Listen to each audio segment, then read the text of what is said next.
Alors, l'œuvre que je présente ici est une meute de loups. Une meute de loups qui est entièrement réalisée en moutons de poussière. Donc il s'agit de moutons de poussière qui ont été récoltés à la station de métro Châtelet-Les Halles.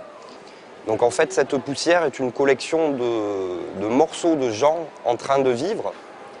On voit d'ailleurs les cheveux des gens, on voit des morceaux en fait des gens qui sont en train de vivre. Et en s'approchant, on peut le percevoir, ça, que c'est des morceaux de gens, quoi. En fait, toute la récolte est une partie importante dans ce travail, enfin une partie que je ne mets pas forcément beaucoup en avant, mais qui est quand même importante parce que c'était difficile à trouver cette poussière. Enfin, il y a toute une technique qui s'est mise en place en fait pour essayer d'être efficace et d'en récolter le plus possible. Et c'est vrai que là, ça s'apparente à quelque chose de l'ordre du chasseur-cueilleur, quoi, en fait, de guetter comme ça dans le métro où sont les moutons, où c'est qu'il y en a le plus. Donc comme une chasse aux moutons. Alors ce que représente le loup pour moi, c'est le symbole de la sauvagerie en fait et de la liberté. C'est le symbole d'un animal qui à la fois est social, très organisé, très intelligent, mais qui en même temps est libre et sauvage, incontrôlable. Et qui pourtant a été quand même contrôlé par l'homme et qui est devenu un chien, qui est devenu quelque chose de domestique. Donc c'est un peu cette ambivalence aussi qu'il y a chez le loup qui m'intéresse.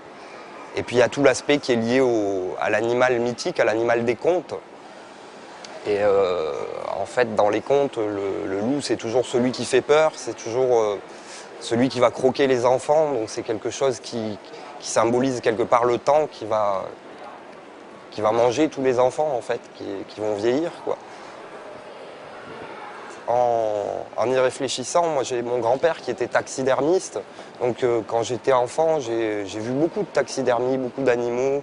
Je dormais dans une chambre où ils étaient entreposés, donc je pense que ça a influé de manière indirecte ce rapport au naturalisme, à la taxidermie, et puis j'ai toujours été passionné par les animaux aussi.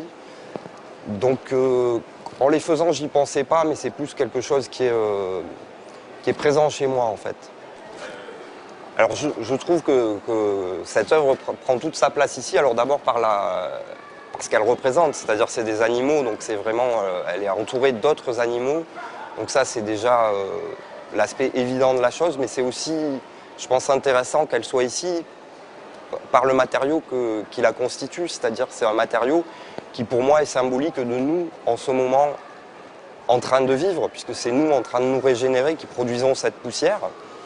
Et donc je pense que dans la galerie de l'évolution, il y a quelque chose qui est lié à ça. Moi je me disais, un jour, tous les gens qui ont produit cette poussière seront morts et la personne qui verra le loup se dira, enfin qui verra un de ces loups se dira, ah ben voilà, ça c'était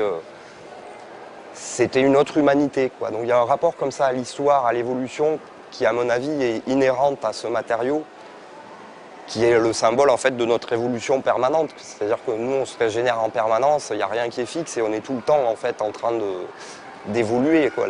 Une vie humaine, c'est une vie d'évolution en fait.